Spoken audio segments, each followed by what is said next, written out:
দেশের আবহাওয়ার উপর নতুন সতর্কতা জারি করা হয়েছে। আবহাওয়া অধিদপ্তরের পূর্বাভাস অনুযায়ী আজ মঙ্গলবার রাতের মধ্যে দেশের ২০টি অঞ্চলের উপর দিয়ে ঘণ্টায় সর্বোচ্চ ৬০ কিলোমিটার বেগে ঝড়ো হাওয়া বইতে পারে। এই পরিস্থিতি মোকাবেলায় নদী বন্দরগুলোকে ১ নম্বর সতর্ক সংকেত দেখাতে বলা হয়েছে।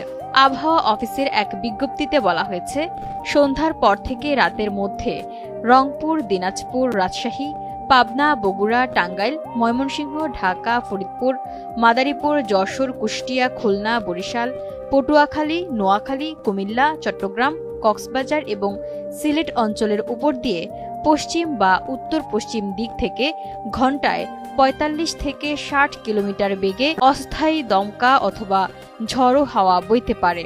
এর সঙ্গে বৃষ্টি বা বজ্রসহ বৃষ্টি হওয়ার সম্ভাবনাও রয়েছে।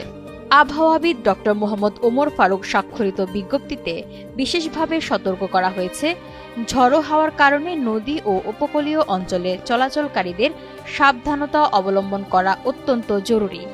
নদীবন্দরগুলোতে ১ নম্বর সতর্ক সংকেত মেনে চলার নির্দেশ দেওয়া হয়েছে।